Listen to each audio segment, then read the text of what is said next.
Boa noite, pessoal, tudo bem? Quem fala aqui é a Letícia Cavalcante. É um prazer imenso a gente estar estreando aqui hoje, dia 1º de setembro, a Rede Libertar. Eu estou aqui com a doutora Paula Battaglini Infecto. Oi, boa noite, eu sou Paula, médica infectologista. E o Gabriel Henrique, psicólogo maravilhoso.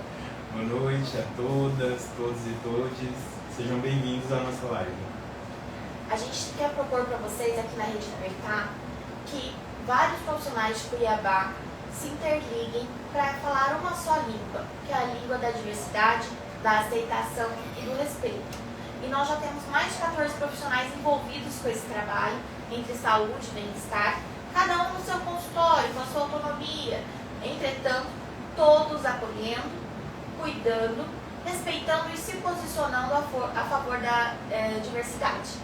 A gente pede até desculpas se a gente ficar um pouco nervoso hoje, a nossa primeira live da rede, né? Mas o importante é trazer vocês até nós e fomentar a discussão. Porque hoje em dia há um consumo grande dos materiais de saúde e também de consumo mesmo pela população LGBTQIA+, mas as empresas não se posicionam, os profissionais não falam, não discutem a respeito. Isso também é uma forma de preconceito, porque a gente não fala, não estuda e não trata. Isso gera preconceito também. A gente precisa normalizar a diversidade, porque é apenas uma opção, e a diversidade e é maravilhoso. É as diferenças que fazem um todo lindo que a gente tem hoje. Mas vamos ao que interessa. Monkeypox. Gabriel, por que você acha, antes da Monkeypox, pessoal, por que você acha que é importante uma rede para atendimento da população LGBT aqui em Mato Grosso? Você acha que é importante? Tem espaço? Com certeza. Bom, primeiro responder essa pergunta dizendo por que eu aceitei o convite, por que eu quis participar da Rede Libertar.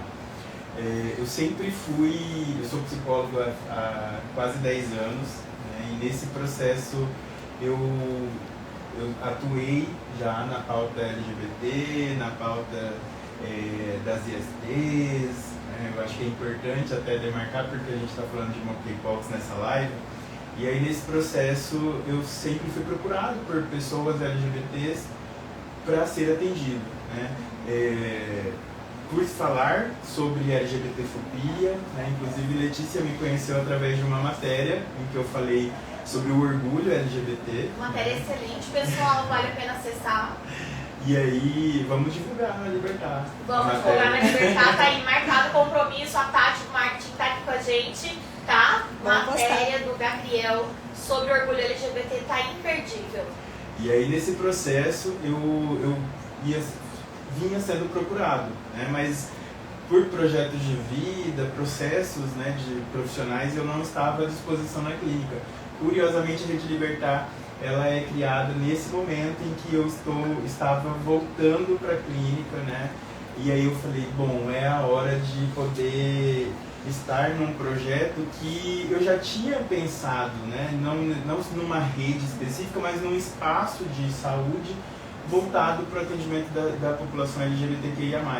E aí, respondendo a pergunta, né, precisamente, é importante a gente oportunizar um espaço para que lésbicas, gays, bissexuais, travestis e transexuais e demais identidades de gênero e orientação sexual, né, expressões da vida, né, dos corpos que possam existir, saibam que existe aqui, né, uma rede de profissionais de saúde com um olhar sensível, preparado, que entende, né, que sabe abordar, sabe acolher, né, e que mesmo se algum dia, né, tiver alguma dificuldade, está disposto a atender e acolher com respeito, né? Não que os demais não estejam e não saibam, porque a gente sabe que nas nossas profissões existe um código de ética, né? Existe uma ética profissional que precisa ser respeitada e a gente quer acreditar, né, profundamente de que os profissionais de saúde estão, né, habilitados e preparados para o atendimento de toda a população. Mas aqui existe uma rede de profissionais que deseja atender a população LGBTQIA+. Então é diferente de estar só preparado. Estamos preparados, mas Além disso, desejamos atender a população LGBTQIA+. Não estamos só à disposição, né? Obviamente que não estamos só para atender essa população. Nos nossos consultórios, nos nossos serviços, podemos atender a todas as demandas. A outros perfis de pacientes, mas desejamos e queremos, né, atender a população LGBTQIA+, nas suas diversas demandas, mas também nas demandas que sejam relacionadas à sua identidade de gênero, né, à sua orientação sexual. Eu, como psicólogo, falo que estou aqui, né, compondo essa rede porque quero estar à disposição de pacientes que estejam passando por conflitos relacionados às suas questões da identidade de gênero, da orientação sexual, né? Então, eu acho que é importante que a população, a pessoa LGBTQIA+, saiba que existe alguém aqui, um profissional de saúde, preparado e desejante para acolhê-lo, para respeitá-lo, né, e para atender as suas demandas. Com certeza. E Paula, o que você acha aí da rede Libertar? Oi, gente, boa noite. Tô super nervosa, então vocês me desculpem aí, qualquer coisa, tá? Bom, eu acho que a rede ela veio para somar. Hoje o que a gente tem, então, a diversidade está aí, ela é linda, ela é maravilhosa. Como diz o quadrinho aqui, toda forma de amor é linda. E, infelizmente, a gente ainda vê muitos atendimentos munidos de preconceitos, pré-julgamentos. Então, o paciente não se sente à vontade de falar das exposições, de como é a sua vida sexual com o profissional. Então, o nosso intuito aqui é somar, é mostrar para vocês que nós estamos aqui para acolher, para abraçar e zero de julgamentos. O que a gente quer é orientar, é fazer com que vocês sejam os principais responsáveis pela saúde de vocês, é empoderar vocês nisso com as informações úteis que a gente possa contribuir. Exatamente, pessoal. E agora, para o tema do momento, sem mais delongas, monkeypox. Essa virose que está acontecendo no mundo inteiro, na realidade é uma doença bastante antiga, pessoal. É uma doença que data da década de 80 no continente africano e que gerava epidemias neste local, tanto que nesse local, né, no continente africano, existiam até e existem as vacinas mais disponíveis, né? E que com a globalização, a tendência dessa infecção e de tantas outras, gripe aviária, gripe suína, essas infecções que ficavam restritas, né, a outros países, a tendência é que globalize e que chegue até vocês. Então tenham um infecto para chamar de seu. Mas, Paula, como é que está a situação da monkeypox hoje no Brasil? Então, primeiro, assim, algumas coisas para a gente entender. Como a doutora Letícia disse, a monkeypox ela não é uma doença nova. Por que também ela tem esse nome? A primeira vez que ela foi identificada foi no ano de 1970 e foi com alguns macacos em cativeiro. Daí o nome monkeypox. De lá para cá, o que acontece? Como ela é uma doença que atingia países, basicamente países da África, porque de 1970 até mais ou menos 2003, ela ficou restrita para essa área. Então lá passou a ter endemias, então alguns locais é comum ter monkeypox. Ela não tinha grande visibilidade e até em relação às formas de transmissão a gente tinha muitas dúvidas, agora a gente está abrindo um pouquinho mais. Mas então é uma doença bem antiga, datada de 1970, restrita inicialmente na África, com alguns surtos pontuais. Por exemplo, em 2003 teve surto nos Estados Unidos e uma parte da Irlanda do Norte, que teve até um comunicado da Organização Mundial de Saúde, mas isso foi resolvido. A gente teve um número de casos restritos, se eu não me engano, 43, 46 casos ali naquele momento. Tá? E aí, voltou para a África.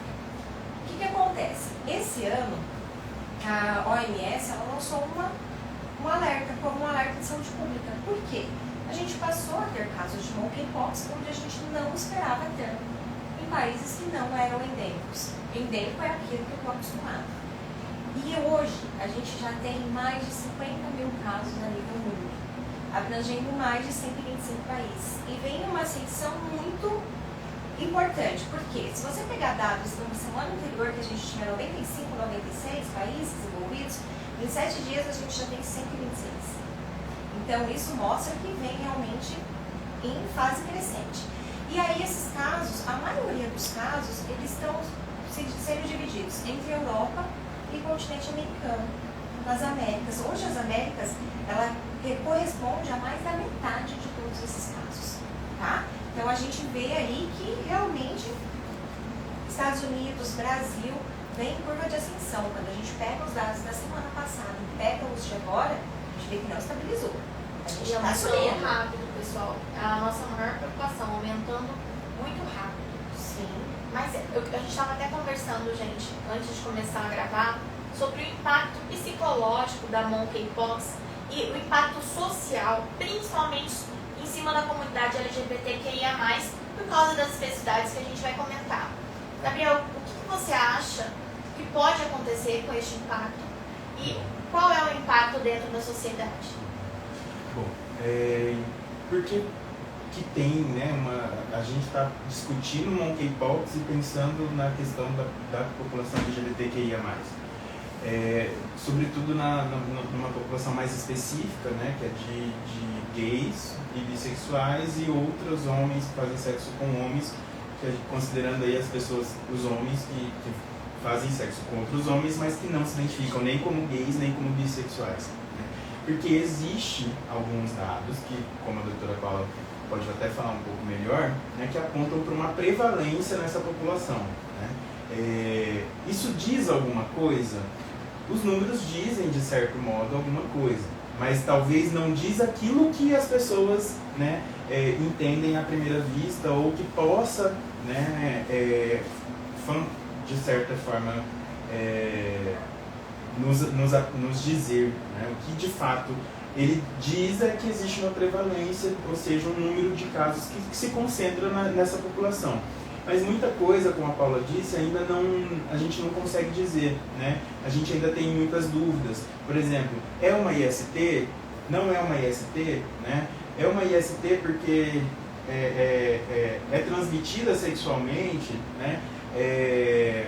Ou precisa ser exclusiva sexualmente para ser uma IST? Né? Não, enfim, parece que está se considerando uma IST, mas a gente vai poder falar um pouco melhor sobre isso. Né? Mas o nosso grande desafio é que a gente já teve uma doença, né, várias doenças, com a prevalência, né, com a mesma característica, ou seja, tendo a população de GHS, gays, bissexuais, né, que inclui gays e bissexuais, né, assim como as travestis, né, e transexuais, do gênero feminino, né, dentro dessa prevalência, que é a AIDS, né, que é a infecção pelo vírus HIV e o possível, né, desenvolvimento da síndrome da AIDS. E a história, ela não é bonita, né, porque a história da AIDS, né, eu digo no sentido de que, na história da AIDS, quando houve o advento da AIDS lá nos anos 80, ela foi inicialmente chamada de peste gay. Né? E a prevalência dela nessa população, na população LGBTQIA+, né, ela, principalmente do sexo masculino, fez com que eu tivesse essa associação, né, de que fosse uma doença transmitida exclusivamente, se não através dessa população. E aí fez surgir um pensamento e um discurso preconceituoso, né? Inclusive o conceito de homofobia vem desenvolvido a partir, né, de uma leitura crítica sobre o advento da AIDS. Né? Então, e eu acho que mais que preconceituoso, um discurso de ódio, um discurso violento, né? Que é o que a gente teme acontecer agora em relação à monkeypox. Exatamente. Eu acho que nós, enquanto profissionais de saúde, estávamos falando antes da live começar, de que um dos nossos grandes desafios, enquanto profissionais de saúde, além de enfrentar a monkeypox, além de mitigar, né, e de eliminar a monkeypox, não as pessoas infectadas com a monkeypox, de não deixar com que a monkeypox se torne... porque o resultado do preconceito, né, que veio para a população LGBTQIA+, a partir do advento da AIDS, né, por conta dessa associação, né,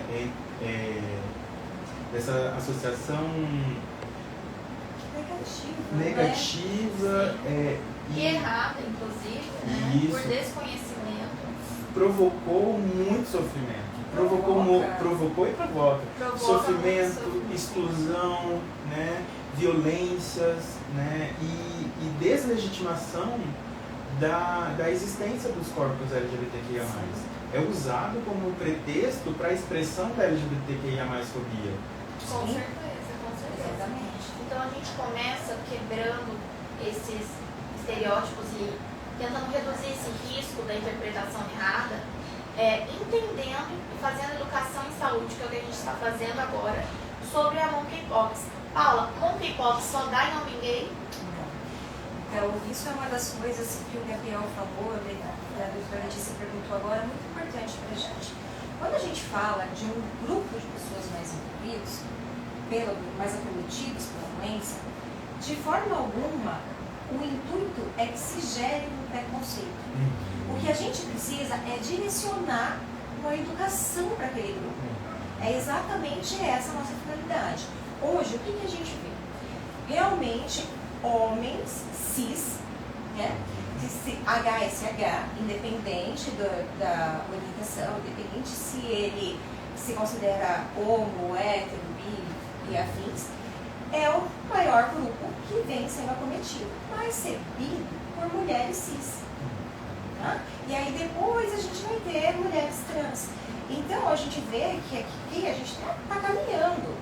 A orientação sexual, quando você pega os dados epidemiológicos, quando a gente vai avaliar, a maioria dos HSH se declararam como gays, mas em segundo lugar, os pacientes mais acometidos, eles não se declararam quanto à orientação sexual. Tá? Então, o que isso quer dizer? Que não necessariamente eu vou ter só desse público. Primeiro, porque a forma de transmissão dela, a gente vai conversar um pouquinho, a gente vai ver que não tem nada a ver com sexualidade.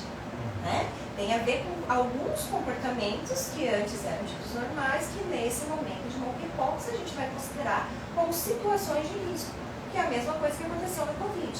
Então, assim, a maioria são homens que vêm sendo acometidos, são homens que fazem sexo com outros homens e numa faixa etária de 18 a 44. Exclusivamente para esse público? Não, de forma alguma, jamais, tá? Em momento algum, a gente pode atrelar isso. Pessoal, é uma doença antiga, não é como o Covid. Não foi como a AIDS, a gente não sabia o que é. Nós conhecemos a doença, não tem nenhum determinante genético que diga que apenas homens gays, que é absurdo, mas precisa ser falado, ou homens que fazem sexo com homens vão adquirir a doença. Todos estamos suscetíveis, tá? Todos os brasileiros, homens, mulheres, crianças, gestantes, todos estamos suscetíveis a essa infecção viral. E falando nisso, para que vocês consigam se situar sobre o que é a monkeypox e como se pega, eu vou dar uma pequena explicadinha aqui, tá? Não é uma infecção viral, tá? Não é a mesma varíola de antes de 1980 que existia no Brasil, tá? Digamos que é uma prima distante, tá? A gente contrai de 3 formas distintas. Primeiro, como o Covid mesmo, a via aérea respiratória, as partículas, né, mais pesadas, que são as gotículas, e as mais levinhas que ficam no ar, que a gente chama de aerosóis, que é uma transmissão similar à tuberculose, pode ser transmitido desta forma. E é uma forma muito importante, pessoal, porque a partir do momento que a gente tem contato com esse vírus e que ele está dentro do corpo da gente, ele pode demorar até 21 dias para começar os sintomas, ou seja, a gente fica muito tempo sem sintomas e transmitindo. Então essa história da gente não utilizar a máscara mais agora, às vezes a gente coloca os nossos familiares em situação de risco, porque nem a gente sabe que está doente. A segunda forma, lembra da catapora? Quando estava com as feridas, que quando tocava na lesão podia haver transmissão? Então tocar na ferida da monkeypox ou até na casca da ferida da monkeypox tem uma grande chance de transmissão, principalmente quando a gente está com algum machucado e toca, tá? E a terceira forma é essa.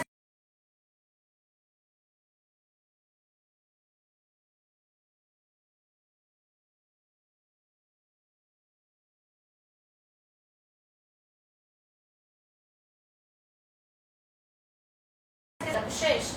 Pois é, porque fora a gente tem mais um tecido recobrindo, o epitélio, e dentro não. tudo que a gente coloca dentro da boca é absorvido rapidamente, tanto na boca, quanto na glande, ou na vagina da mulher, ou na glande do homem, né? Ou das mulheres trans, enfim. Absorve diretamente para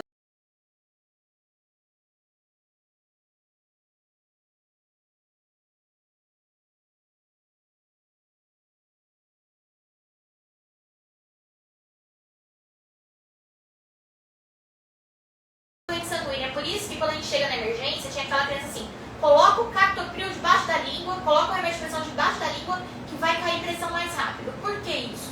Né? A gente sabe que não é verdade que vai cair mais rápido, mas que a absorção... E nem pode, tá? E nem não pode. Feito pra isso. Não façam isso, é horrível. Vocês já provaram? Não. Nossa, é horrível. Mas enfim, colocar debaixo da língua, a gente sabe que vai absorver mais rápido para a circulação sanguínea, tanto as medicações quanto as doenças. Então, quando a gente tem o contato das mucosas, principalmente sem preservativo, a gente questiona muito. Por enquanto, a gente acredita que mesmo com o preservativo, haja transmissão da monkeypox, né? Mas, principalmente sem o preservativo, a gente sabe que a transmissão vai ser maior e também vai haver contato de mucosa com mucosa. E aí, pessoal, pensando nesse quesito, 3 formas de transmissão. Hoje me perguntaram assim, será que a monkeypox vai ser tão transmissível quanto o Covid? Eu falei, vai ser mais. Não sei se você concorda, doutora Paula? Eu acho que a gente aprendeu muito com a Covid, né? A gente aprendeu a lavar a mão, a gente aprendeu a não tocar em todas as superfícies, a gente aprendeu a usar a máscara. Então, eu acho que de certa forma, se a gente se conscientizar, existe uma chance de a gente frear isso daí. Existe uma chance de transmitir menos, mas se a gente continuar sem nenhuma medida de isolamento e de cuidados desse tipo de higiene que a doutora Paula citou, vai ser uma catástrofe, principalmente entre as crianças. Exato. Né? E aproveitando algumas coisas que a Letícia disse, eu vou atualizar vocês a nível Brasil e nível Mato Grosso, né? Brasil a gente já tem quase uns 5 mil casos. Aqui no Mato Grosso nós já temos 26 estados, 26 estados, ótimo, né? No Mato Grosso, 26 cidades, que ou já notificaram como casos suspeitos ou casos confirmados, tá? Desses casos confirmados, 13 locais já confirmados, são 29 casos, e a maioria está entre Cuiabá e Várzea Grande. 3 são meus. Viu? Beijo para os meus pacientes lindos, maravilhosos. 3 casos meus, homens que fazem sexo com homens, está todo mundo lindo, pleno, sarado. Beijo. Desculpa, continua. Então, e em relação ao que a doutora Letícia estava dizendo pra gente, das formas de transmissão, isso fica bem claro dessa questão do risco e de tamanha exposição, que a manifestação do monkeypox ela veio diferente daquela que a gente tinha como endêmica. A que a gente tinha como endêmica, ela tinha mais lesões de pele, em face, em membros e muitos linfonodos. Hoje, são as línguas, pessoal. Isso, as línguas. Hoje, o que a gente tem visto? Muita lesão em região orofaríngea, que muitas vezes a gente tem uma dor de garganta absurda, ele procura o pronto atendimento naquele primeiro momento por conta da dor da região orofaríngea. E que às vezes uma pessoa desavisada, que não leve isso como uma possibilidade, pode achar até que seja um abscesso amidaliano, que seja uma amidalite normal, porque a gente tem muitas lesões. Uma outra coisa que vem apresentando muito é proctite, que é uma dor na região anal. Então, muitos pacientes, eles podem nem apresentar lesões de pele, mas eles se queixam de dor na região anal e quando faz o exame de imagem, como uma colonoscopia, a gente consegue ver as lesões ali dentro. Então, aquela coisa de sempre tinha muitas lesões, que é aquelas imagens, se a gente digitar no Google monkeypox, a gente vai ver as pessoas negras, cheias de lesão no rosto e na mão. Hoje já não é mais assim. Então, o que a gente tem? Muito acometimento de genitália, então, pênis e ânus e vulva, muito, e muitas lesões internas, mucosa anal e mucosa oral. Gabriel, o que você acha em relação aos fatores de risco? O que você acha que a comunidade LGBTQIA+, faz para ter mais risco de ter a doença? Qual a exposição que pode ser de maior risco? de um modo geral, eu acho que o maior fator que torna a população LGBTQIA mais vulnerável, né, a monkeypox, e principalmente levando em consideração que ela é uma infecção que é transmitida, né, sexualmente, a gente tem um preconceito, como eu falei anteriormente, né, que é o nosso grande receio de surgir esse preconceito que associa, né, a população LGBTQIA+, à infecção pela monkeypox. Mas a gente tem um outro fator, né, que torna ela vulnerável, que é a dificuldade de acesso. Que é a dificuldade de acesso a serviços de saúde que acolhem, que respeitem, né? O acesso aos cuidados em saúde para essa população é muito difícil, né? Isso independe, né, de quem é, né, se é lésbica, se é gay, para todos, né? E aí, se a gente leva em consideração os demais determinantes sociais de saúde, como renda, escolaridade, né, a gente vai ter a raça, cor, né, a gente vai ter aí esse acesso dificultado, né? Eu acho que, inclusive, volta à primeira pergunta, porque uma rede, né, uma rede que oportuniza acesso. Uma rede libertária, ela tem essa função, né? Uma rede privada, uma rede de profissionais, né, que tem consultórios privados, mas que está aí oportunizando acesso. Acesso é um grande fator de risco, né? O preconceito é um fator de risco. Eu acho que a gente precisa tomar um cuidado para não considerar que o sexo anal vai ser um fator de risco. Ele é um fator de risco porque é uma forma de transmissão pela mucosa, né, como a Letícia e a doutora Letícia e a doutora Paula falaram. Mas embora seja, né, uma possibilidade, a gente tenha que estar aqui trazendo cuidado para que a vida da população LGBTQIA+, não seja interrompida por conta disso.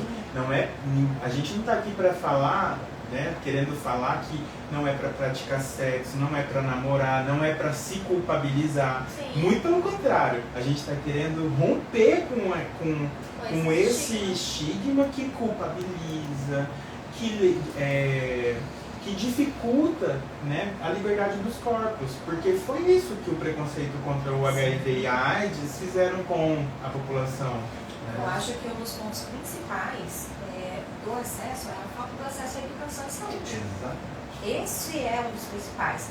Embora, assim, a gente seja uma rede privada, o que a gente está proporcionando aqui é livre e é gratuito. Então, a educação e saúde, ela faz com que o indivíduo, ele se torne responsável pelo seu cuidado. Sim. Que é isso que a gente precisa.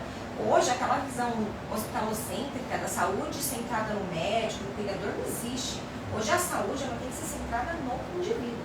Então, o que hoje a gente faz? A gente faz contenção de danos. Esse é o objetivo. Né? A gente nunca vai, de forma alguma, a gente vai falar, não tem relação sexual, não isso, não. O que a gente orienta? O que a gente pode orientar? Orientação não quer dizer obrigação, tá? Esse é o primeiro ponto.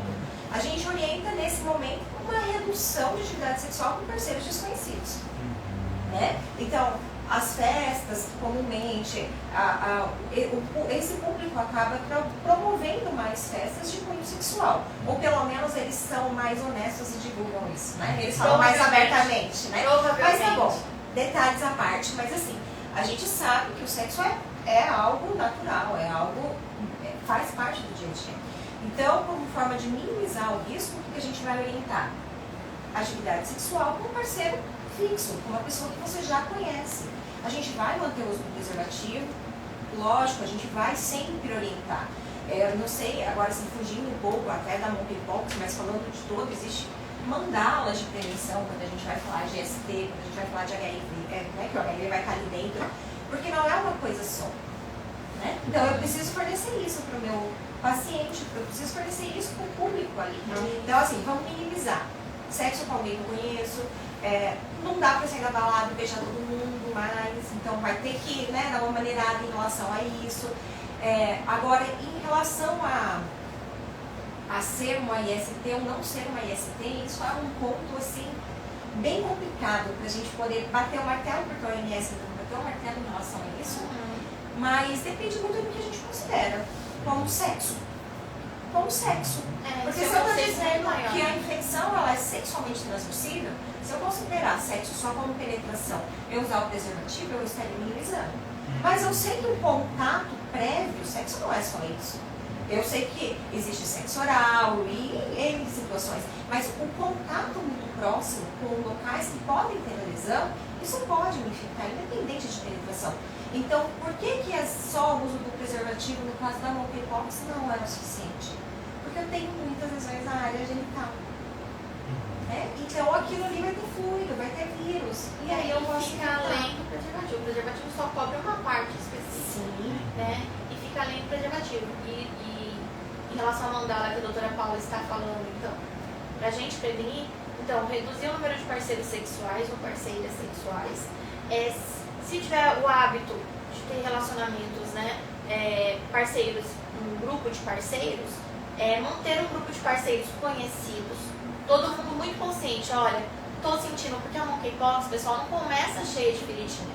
Ela começa com um mal-estar no corpo, ínguas no pescoço e na região genital, febre alta, passa uns 2 dias com febre, tá? A maioria dos pacientes, porque tem pacientes que não, pacientes meus, inclusive, que não tiveram nada, mas uma febre mais alta uns 2 dias, e depois do 2º ou 3º dia de febre é que começam a abrir as lesões.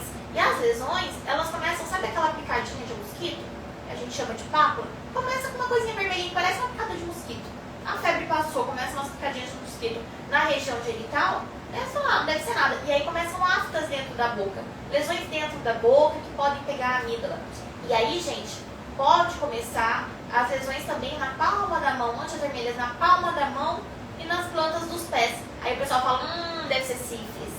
Vixe, coitado, eu tive um caso de paciente que tomou 2 bezetacil em locais diferentes. E não o paciente, equipe de saúde, por preconceito e por não ter conhecimento da monkeypox, né? E não era sífilis. E qual que é a diferença em relação à sífilis? A sífilis é uma bactéria, a monkeypox vai ser esse vírus. E, gente, uma coisa que me preocupa os lugares mais infectados, mais cheios de bactéria do corpo humano, em primeiro lugar, dentro da boca, né? E quem falar pra mim aqui que faz sexo oral com camisinha, eu quero que anote aí na live, porque eu não conheço essa obra, e sexo oral é sexo, é mucosa. E na região genital, a doutora Paula falou uma coisa importante, pacientes que têm próstata, né? Pode ter essa infecção na próstata, pode gerar sangramento, muita dor, desconforto, e esse é um ponto importante. A dor precisa de analgesia, não é porque é uma doença viral, que na maioria dos casos é autolimitada, que a gente não precisa fazer o paciente ter uma qualidade de vida até durante o período de doença. E gera muita infecção bacteriana em cima das feridas. Então, aquelas amidalites, eu até fiz um post no meu Instagram semana passada, quem precisa tirar a amígdala, que tem amidalite de repetição, gente, vai tirar essa amígdala, porque faz umas amidalites, umas infecções de garganta muito grandes, com secreção de saída de pus, lesão na boca, na mucosa oral, sabe, com pus por cima, e a tendência a piorar a monkeypox é na 2ª semana da doença, que é uma coisa assim, algumas lesões começam a cicatrizar, a pessoa tá sem febre, tá achando que tá bem, e aí vem o grande risco, porque é quando pode piorar. E nesse momento que tá cheio das pintinhas, a pessoa vai fazer o isolamento. O isolamento é até cicatrizar completamente, não é que nem herpes, que tá com a casquinha ali e já não transmite, tem que cicatrizar tudo, né? Mas nesse momento ela já conviveu 20 dias, aí 7 a 20 dias com o resto da população. E aí me ocorreu também que no caso das mulheres lésbicas, a minha preocupação é maior ainda, porque a gente não tem um preservativo adaptado para o sexo entre mulheres. Porque a grande maioria das mulheres de Mato Grosso não conhece os métodos alternativos de prevenção, né, que inclui coisas que a gente vai falar aqui na Rede Liga EK, mas cortar o preservativo masculino e abrir para fazer aquele filme, inclui a lavagem dos brinquedos sexuais, o uso do preservativo nos brinquedos sexuais. Isso é acesso. Acesso à informação. Nem isso a gente tem aqui. Esses dias eu tava com uma conhecida que é lésbica e eu falei pra ela, mas você sabe que você tem um preservativo feminino, que é um filmezinho assim, que a gente pode colocar na região genital para fazer sexo oral. No caso de mulheres fazendo sexo com mulheres, ou até homens que vão fazer sexo oral, né, em mulheres. E a minha conhecida já é lésbica, sei lá, uns 15 anos, e ela não conhecia. Até alguns mais alternativos, como pegar aquele filme de PVC. Eles falam de papel filme. Eu falei isso pra ela morreu de rir, tipo, enrolar. Às vezes a pessoa nunca nem passou. Muita falta de conhecimento. E outras coisas, gente, o lubrificante é extremamente importante. A gente está falando de uma doença que está acontecendo mais entre homens que fazem sexo com homens, tá? O sexo anal, para qualquer um homem, mulher, qualquer um que faça, ele faz mais escoriações, mais cortezinhos. Sabe quando você termina o sexo, que você vai lá no banheiro e que dá aquela ardidinha? Mesmo que não apareça sangue, dá aquela ardidinha, são cortes na mucosa. Cortes, microcortes, é o caminho para entrar o bichinho, seja ele qual for, HIV, sífilis, e a gente tem agora a monkeypox, então isso é importante, tá? E doutora Paula, em relação às mulheres grávidas e às crianças, o que a senhora pode me dizer em relação ao monkeypox? Então, aproveitando o ensejo que a Letícia também concluiu aqui das outras ISTs, não raro, elas estão vindo em conjunto, né? A gente não tem só a monkeypox. Muitas vezes, naquele atendimento, você faz outros diagnósticos, seja de HIV, que a gente viu que está tendo bastante, né, com infecção, seja de herpes, tá? Não é porque as duas são feridas que elas não podem estar ali presentes ao mesmo tempo, mas... E a dor é em dose dobrada. Imagina. Não quero nem imaginar. Não quero nem imaginar. Então, o que acontece em relação às gestantes? Porque existem grupos de riscos, né? Sistema de defesa ruim. Eu tenho várias situações, porque isso não aconteça. Eu posso ter um paciente imunossuprimido por quimioterapia, eu posso ter um paciente imunossuprimido pelo HIV, por HIV/AIDS. Por artrite reumatoide, artrite biológica, reumatoide, tem um monte de gente hoje em dia usando, né, então, essas medicações. Isso é muito importante a gente entender. Imunossupressão não é só a AIDS. Às vezes as pessoas ainda, a gente fala, imunossuprimido. Deve ter AIDS. Sim. Sempre, mas não, tá? Então, imunossuprimidos é uma população que tem maior risco. As crianças têm maior risco aí nesse contexto, até pela forma de defesa da monkeypox. A gente não vai entrar muito nessa questão da fisiopatologia e tudo mais, não é esse o objetivo, mas elas não têm tão bem formado um soldadinho específico ali para combater. Então, elas são mais vulneráveis. E as gestantes, não a mulher gestante em si, mas o feto. Tá? Então, não tem muitos trabalhos, a maioria dos trabalhos que tiveram foram trabalhos da época da endemia, mas o que eles mostraram? Por exemplo, um trabalho com 4 gestantes. Um bebê nasceu aqui, um nasceu morto e 2 abortamentos. Tá? E esses abortamentos e esses fetos, eles tinham lesões. Tinham feridinhas. Tinham feridas. Tá? Então, isso tem a monkeypox, o vírus da monkeypox, ele ultrapassa a barreira transplacentária. Então, a gestante, ela entra como um grupo de risco para a gente nesse sentido de lesão do feto e do abortamento. Igual na época da Zika, que teve toda aquela questão. A mulher ficava bem, mas e o bebê? Sim. Tá? Então, esses são os nossos grupos de risco. Lógico que são as pessoas que podem ser acometidas de forma mais grave. Sim. E o que pode ser mais grave aí, doutora Letícia? Qual é a parte? O que acontece? E até então a gente ouve monkeypox, ferida de pele. Sim. O que faz de gravidade ali? A gente pensa que é só por fora, só pela pele. A primeira coisa que eu sempre falo para os meus pacientes, porque eu morro de medo das crianças e dos idosos, eles param de ingerir água e de se alimentar. Fecha a garganta, fica inchada, e o corpo desnutrido e desidratado não melhora de nada. E uma coisa é falar para adulto, engula mesmo com dor. Outra coisa é você tentar fazer uma criança fazer isso. Né? Fora que as crianças não usam máscara, não se isolam, né? E ela tá pensando nos cílios dela e eu na minha aqui, a gente já tá assim, fora que crianças ainda teve a hepatite, hepatite misteriosa, que veio adenovírus o Covid, enfim. Mas esses pacientes mais imunossuprimidos, na segunda semana, eles podem fazer essas lesões e essa inflamação no cérebro, no coração, nos pulmões, gerar uma falência de órgãos importantíssima, tá? E que infelizmente foi o que aconteceu com pacientes, eu acho que foi em Minas Gerais, que faleceu no mês passado, mas o estudo foi publicado agora. era um paciente que era pessoa vivendo com HIV, ele já era estaduais, mas ele já estava se tratando, a carga viral dele estava indetectável. Ele só estava com a imunidade começando a melhorar. Ou seja, indetectável e transmissível, você não pega HIV de alguém que está com a carga viral indetectável por mais de 6 meses. Tá? Desapega. Eu mando os meus pacientes usarem camisinha, porque eu não quero que eles peguem alguma coisa dos outros, porque os nossos pacientes estão todos redondinhos, alinhados. Mas me preocupou o fato dele já estar em tratamento. Ele já está com a carga viral indetectável, ele ter tido um acesso a um grupo, um hospital respeitado, a alguns bons recursos de saúde e ter falecido da monkeypox, tá? Você tem alguma consideração em relação a essas coisas? Além da encefalite, ela é bem marcada nas crianças, a gente tem muita conjuntivite e uveíte. Pode gerar cegueira, pessoal. Isso é um ponto muito importante. Tanto que, assim, o restante dos tratamentos é lesão de trato gastrointestinal, cefalite não, lógico, vai para o hospital, né? Mas, assim, lesãozinha de pele, dor, a gente vai tentando manejar. Agora, uveíte, conjuntivite, oftalmologista. A gente precisa da parceria, porque é muito sério. Cegueira pode estar aí. Eu fico extremamente preocupada com isso. E a bendita, agora a gente falando, já tá todo mundo aqui desesperado, né? Socorro com a monkeypox. E a questão da vacina, doutora Paula? Cadê a vacina? Tem vacina pra isso? Pois é, então, vamos lá. Em relação às vacinas, quando a gente fala da vacina, a gente sabe que as pessoas não são mais vacinadas por varíola, para a varíola, né? Contra a varíola, desde 1980. Então, há muito tempo. Alguns países, eles ainda possuem vacina, eles ainda fabricam a vacina, mas é como eles falam, né? Mais para critério de arma biológica. Se eu precisar, eu tenho.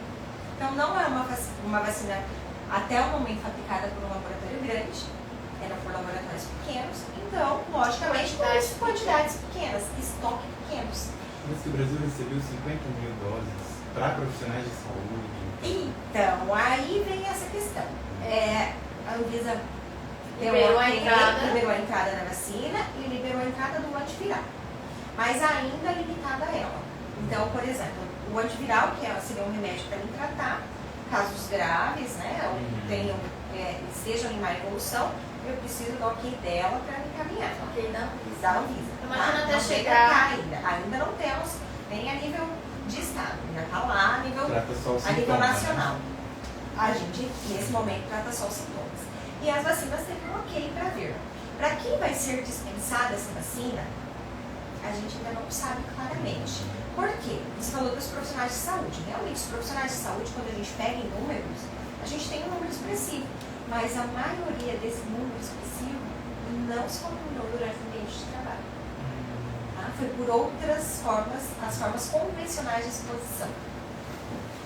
Então, a gente tem esse viés. Existem alguns outros países que estão até cogitando a possibilidade de a gente fazer a vacina pós-exposição, como uma medida de profilaxia. Que pelo menos reduz, pessoal, em relação a isso, reduz a gravidade da doença em cerca de 60%. Então, eu sou um paciente AIDS, sou um paciente que vive com HIV, né, eu tenho um fator de risco, eu me expus, tive sexo com alguém que daqui 2, 3 dias me ligou, tô com monkeypox, eu posso ir lá até 5 dias, né, e tomar essa vacina, que se eu tiver a doença vai ser menos grave. Essa questão que a doutora falou das imunoglobulinas, o que é? A vacina é um pedaço do bichinho e o nosso corpo tem que montar a imunidade contra esse bichinho. Quando a gente fala em imunoglobulina, a gente dá o anticorpo pronto para o paciente. Porque tem alguns pacientes imunossuprimidos, né, que de diversas formas, que a doutora Paula já explicou direitinho, que não vão conseguir montar a imunidade. Então, eles vão tomar a vacina e não vão conseguir montar a imunidade. E aí, a gente conseguindo correr esse remédio nesses pacientes, a gente reduziria a gravidade da doença. O problema é chegarem as vacinas e as imunoglobulinas e em quantidade suficiente, porque não tem no mundo, pessoal. Agora que as indústrias vão se organizar para produzir isso. Então, o fato da Anvisa ter liberado Não quer dizer que a gente vai ter. não quer dizer que a gente vai ter, incluindo imunossuprimidos e não imunossuprimidos. E isso, dessa questão que eu falei para vocês, de dar um anticorpo pronto, inclusive para a Covid, que não acabou e que ainda temos óbitos, sim, isso é um recurso essas medicações, que são anticorpos prontos, a gente vacina a cada 6 meses e isso a gente consegue aqui. E o paciente tem essa imunidade montada. Então, eu penso muito assim.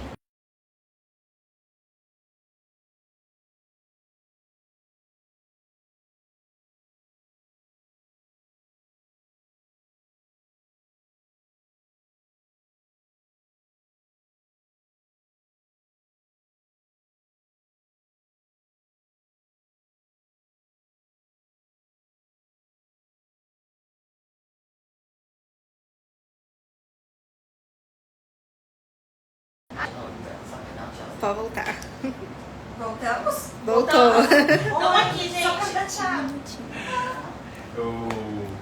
Eu acho que a gente tem aqui, a partir desse início de conversa da Rede Libertar, falando da Rede Libertar e mostrando essa rede de 14 profissionais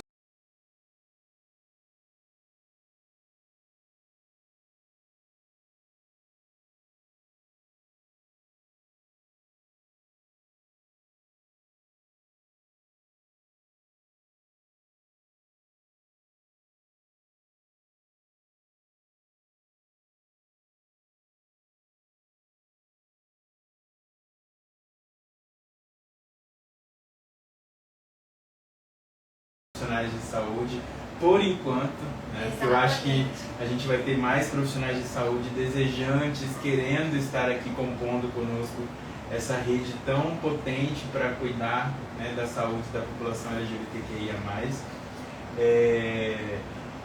e poder falar de outros assuntos, né? A gente meio que falou da Monkeypox, falou da importância da Rede Libertar, né? Mas a gente vai ter também a oportunidade de discutir outros assuntos. A Paula, a doutora Letícia, a doutora Paula, falaram de pontos... Só Letícia, gente, que a gente não tem. De pontos que dá pra gente puxar gancho e fazer uma live. Por exemplo, a prevenção combinada. Né? Quando ela fala da mandala... Gente, nós temos notícias quentíssimas sobre a PrEP, viu, galera? Exatamente. Precisamos falar de PrEP, vamos falar de PEP, Tá vamos bom, falar... Beijo, Tchau, adoramos. Tchau. Nem deu pra terminar de falar tudo. Viu? Você tava nervosa.